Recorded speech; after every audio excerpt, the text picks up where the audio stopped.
प्रीत सिंह जी, मैं एक आप लोगों का फॉर्मेट देख रहा था सेव इंडिया फाउंडेशन का।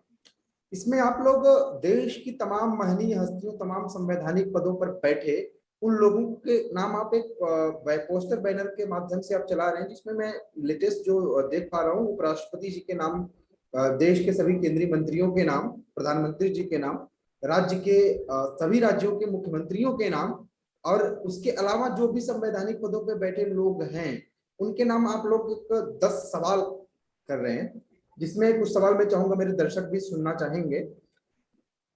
अंग्रेजी कानून कब तक चलेंगे?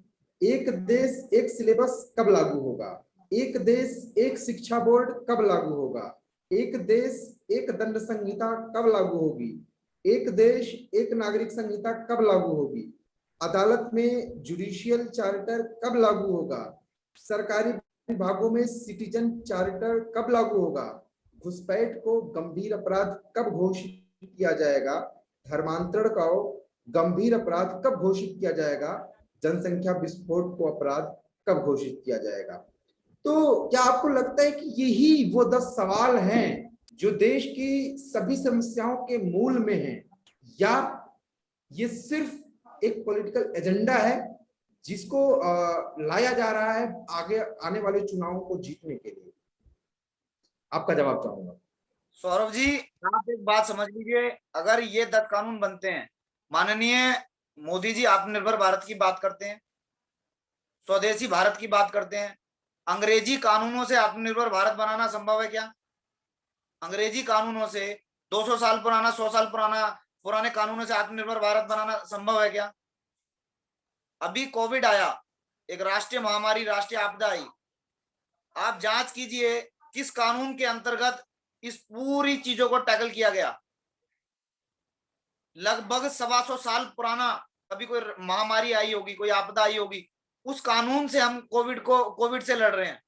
125 साल पुराने बने अंग्रेजी टाइम में बने कानून से, महामारी के कानून से हम कोरोना में, उसके 125 साल बाद भी उसी कानून से के माध्यम से कोविड से हम लड़े हैं।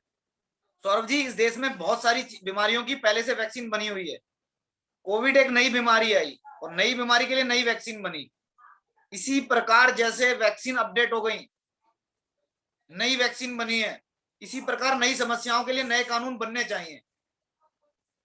अंग्रेज इस देश से चलते बने, क्या इस देश में कोई भी ऐसा बुद्धिमान व्यक्ति नहीं है? कोई ऐसा बुद्धिमान अधिवक्ता नहीं है? कोई ऐसा कानून का जानकार नहीं है? कोई ऐसा रिटायर्ड जज नहीं है? कोई आईएएस आईपीएस अधिकारी नहीं है? कोई कानून के शिक्षक नहीं है? कोई प्रोफेसर लेक्चरर नहीं है जो इन कानूनों को अपडेट कर सके, जो इन कानूनों को भारत की जो एक भूमिका है उसके अनुसार बना सके? क्या यहाँ इन बुद्धिजीवियों का अभाव है? यहाँ सारी चीजों की उपलब्धता है सौरभ जी, उपलब्ध। अगर कहीं कमी है तो दृढ़ इच्छा शक्ति की। और हमने जो अंग्रेजी कानूनों को रद्द करने की बात कही है, बदलने की बात कही है, खत्म होने की बात कही है, ये कोई अपराध नहीं है सौरभ जी। हमने कोई राफेल नहीं मांग लिया,